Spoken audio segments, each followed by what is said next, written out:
Eu acho que a Jandique ela nasceu com uma necessidade assim de que eu tinha, não só de publicar textos que eram meus, como textos da galera também, que eu sentia que as pessoas não tinham muito difícil você conseguir publicar um texto hoje, né? Então foi uma forma que eu encontrei de angariar, juntar as pessoas em torno da literatura, foi fazer essa revista, né? Foi tudo meio no susto também, não teve muito planejamento. A gente se juntou Eu juntei 6 pessoas que tinham textos e propus de um amigo meu que desenha, né, que é ilustrador. Ele criou a logo, criou os desenhos da primeira, a gente fez assim. Então foi meio no susto. Aí depois que eu vi que dava para dar continuidade, assim, para fazer mais e mais e mais. E foi, né? Durante 2 anos a gente publiquei 7 números, né? Eu acho que isso foi... Quer dizer, hoje em dia eu não sei, né? Talvez daqui uns 10 anos dê algum tipo de eco isso. Ainda não senti isso.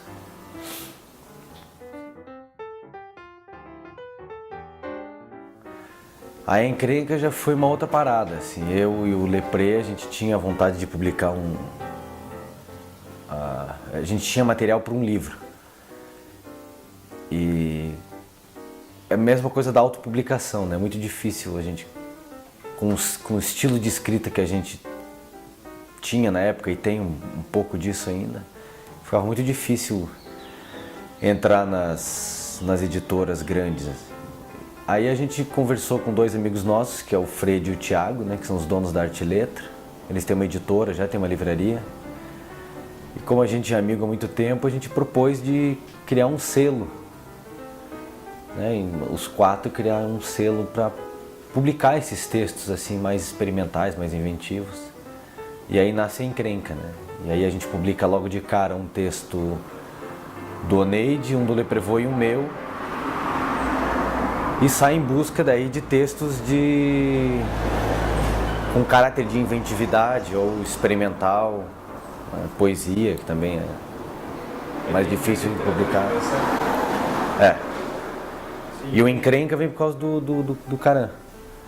Encrenca, acho que é o último livro do Caran. Se chama Encrenca.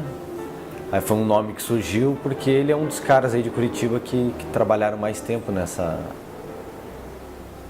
espécie de vanguarda experimental, né? Tem ele e mais um monte de gente na cidade que fizeram isso, mas ficou ele assim, como tinha esse nome que era legal, que é Encrenca.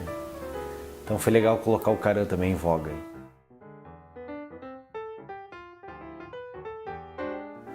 Não, a gente republicou 2 livros do Fausto Fawcett e depois a gente publicou o Otávio Lourenço, um livro de contos baseado na obra do Hitchcock. Aí agora saiu outro meu. Aí tá engatilhado agora 3 livros, né? Um do Socella, que se chama Nova Holanda, um do França, que é a Arquitetura do Mofo, que foi um livro que já rodou na nossa mão 2 anos atrás e agora ele reformulou e vai sair pela gente. E tem um poeta também, que é o Lucas, lá de São Paulo. Esses 3 teriam que sair para esse ano. E tem um já no processo de finalização, que é um livro de um cineasta aqui de Curitiba, que é o Fábio Alon. Ele fez um trabalho acadêmico e conseguiu grana num edital para publicar o trabalho dele. Aí a gente remodelou o trabalho, tirou um pouco do caráter acadêmico e vai colocar ele no currículo. Chama Arquiteturas Fílmicas. Bem legal.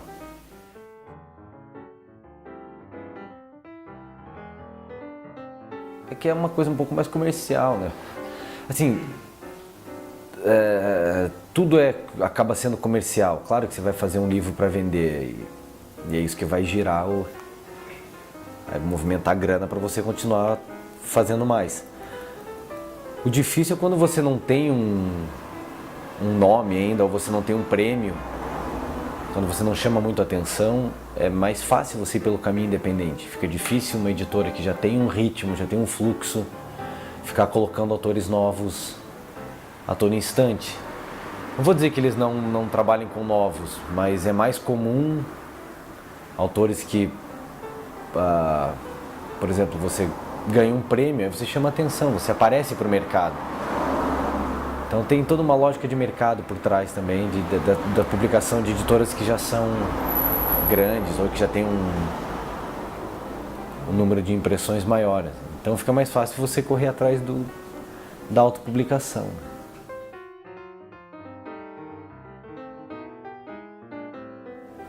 Sai do bolso. Aí você tem que ser... Por exemplo, ou você tem um edital, vai pela via pública ou vai pela via privada. Se você vai pela via pública, você consegue uma lei que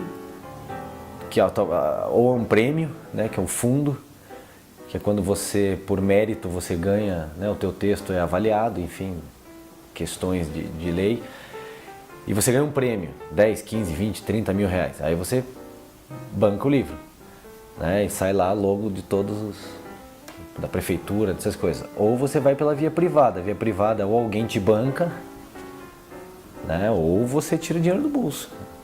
Você acaba fazendo. Esses 2 últimos livros que eu lancei, eu paguei. Os meus 2 livros eu tirei do bolso. E com os autores a gente tem tentado criar um sistema o autor paga o livro, a parte da gráfica, e mais o serviço da editora. E a gente consegue, com a venda, calcula-se lá um valor por livro, que a gente vai, cada 3 meses faz um fechamento e vai devolvendo essa grana pro cara, até chegar pelo menos no valor do livro. Então, se isso vale a pena pro autor ou não, aí é o autor que decide, né? Esse é um sistema que a gente encontrou de tornar mais barato a publicação, e não só se publicar, mas como ter distribuição, que o mais difícil não é você publicar o teu livro. Publicar, você publica, você pega lá 4, 5 mil reais, vai numa gráfica e publica. Você tem o livro na mão.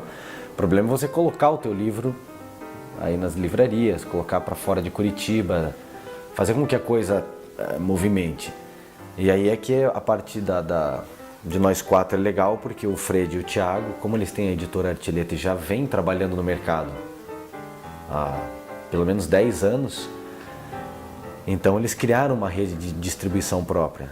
Então a gente entra com essa parte de ir atrás dos autores, o Fred faz a diagramação, né, que é uma parte que ele faz muito bem, e a editora Artileta acaba ajudando com a parte de distribuição, né, acaba jogando o livro para o Brasil inteiro.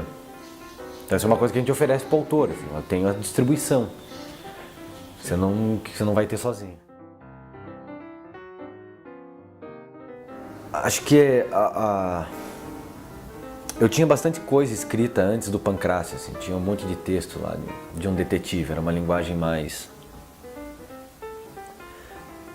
pulp. Só que eram textos que eu não encontrava uma voz autoral, assim, dentro dos textos, né? Eu sempre achava eles muito parecidos com outros textos. Eu lia e ficava achando que aquilo estava muito próximo do Rubem Fonseca, estava muito próximo do Gutierrez, ainda estava num processo de imitação, né, que eu acho que faz parte do processo do artista em várias áreas, assim. Você acaba imitando os caras que você gosta mais, então você vai atrás, só que eu não queria publicar um texto que eu achasse que ainda tinha um caráter imitativo, né. Acho que aí eu fiz parte, durante uns anos, de um núcleo aqui em Curitiba, que era o núcleo de dramaturgia do SESI, que na época era coordenado pelo Roberto Alvim.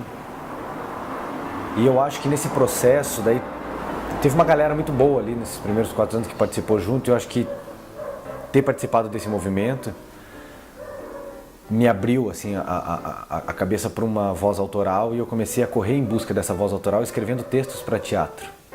Eu vou começar a escrever um monte de texto para teatro, 2009, 2010, e vou sentir que os textos do detetive ficaram para trás, assim, eles tinham passado. E aí eu vou em busca dessa voz. Assim. Aí eu escrevi um texto chamado Lázaros, que eu achava que era para teatro, mas não sei, acho que não conseguiria montar ele em teatro. E numa conversa com o Alvin, ele falou para mim, eu acho que esse texto aí é um texto que já tem bastante coisa de uma voz tua, assim, que já não tá mais na imitação, já dá pra sentir que tem alguma coisa autoral aí, vá mais por esse caminho e tal. E acho que ali foi o momento que eu saquei que os textos tinham vida própria e que um livro poderia, assim, existir de fato, né? E aí eu comecei a escrever uma novela, que é o Pancrácio. E um dia eu terminei ela, mostrei pro Leprevô e o Leprevô falou, porra, você podia fazer um livro disso aí, né? Ajeitar aqui e tal, ele me ajudou a editar o livro. E aí eu fui pra publicação, assim, que é o primeiro livro, de fato, né? A coisa existe. E do Pancrácio pro Esculpidor, eu acho que rolou uma evolução no sentido mais poético, assim. Menos prosa, um pouco mais de poesia. Não sei como explicar, o próprio processo é meio foda, assim. Mas eu sinto que o Esculpidor de Nuvens, ele tá num lugar mais meu, assim. Mas ainda não é um... Não sei, eu tenho uma crença que o terceiro livro acho que vai ser... Sempre acho que o próximo vai ser melhor, mas acho que o terceiro vai ser um livro que vai ter, de fato, 100% um caráter de um lugar existencial que eu quero chegar, assim. Então acho que a conexão deles é mais nesse processo evolutivo a partir de uma voz autoral, assim, um texto que eu não acho que seja imitativo. E acho que o Esculpidor está mais maduro desse lugar, assim.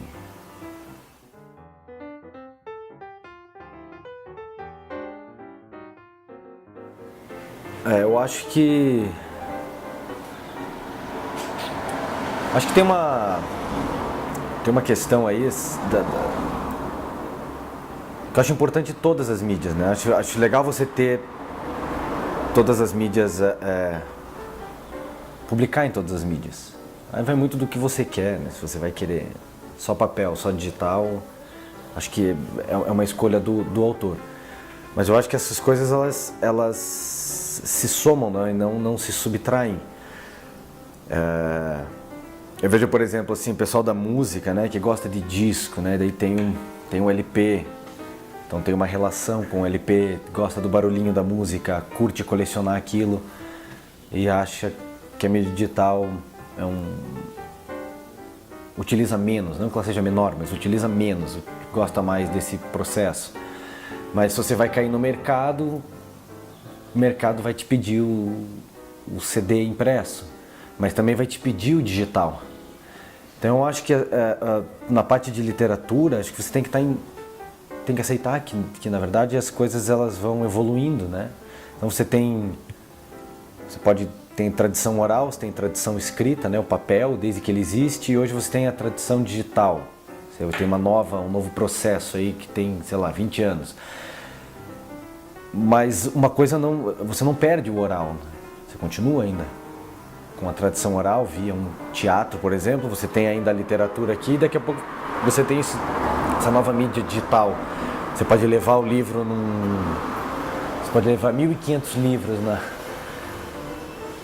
tua armazenado num HD dentro do teu bolso, tua biblioteca inteira e muito mais. Isso é interessante, mas eu acho que a parte tátil do livro, a parte do cheiro, a relação que se tem com, né, tem todo um afeto, toda uma relação afetiva com o livro, eu acho que nunca vai sumir. Então acho que uma coisa não exclui a outra, na verdade elas vão se somando, você não perde as plataformas, você vai ganhando novas plataformas. E para quem está começando, eu acho que o digital é fantástico, né? Porque nos anos 80, quem publicava livro? Você vai encontrar aí uma galera que teve seus textos engavetados por questões pessoais, falta de grana.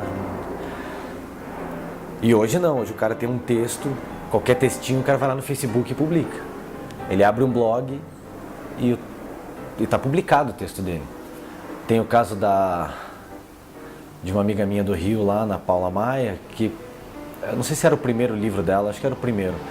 Que ela começou num blog e a coisa foi evoluindo, ganhando uma proporção grande, até que ela foi convidada para uma editora e ela publica esse livro. Então, foi fantástico. Ela começa no digital e depois vai para o papel. A recíproca também é verdadeira. Então eu acho importante pra caralho, assim, quem tá começando vai na mídia digital e angaria leitores, cria uma experiência, desenvolve uma linguagem e depois vai pro papel. Por que não? Acho que esse caminho ele é... E tem gente que sobrevive só do digital também. Muita gente que sobrevive de vender texto, de colocar texto em blog, isso é bem legal. E aí você une essas plataformas digitais e você tem uma obra.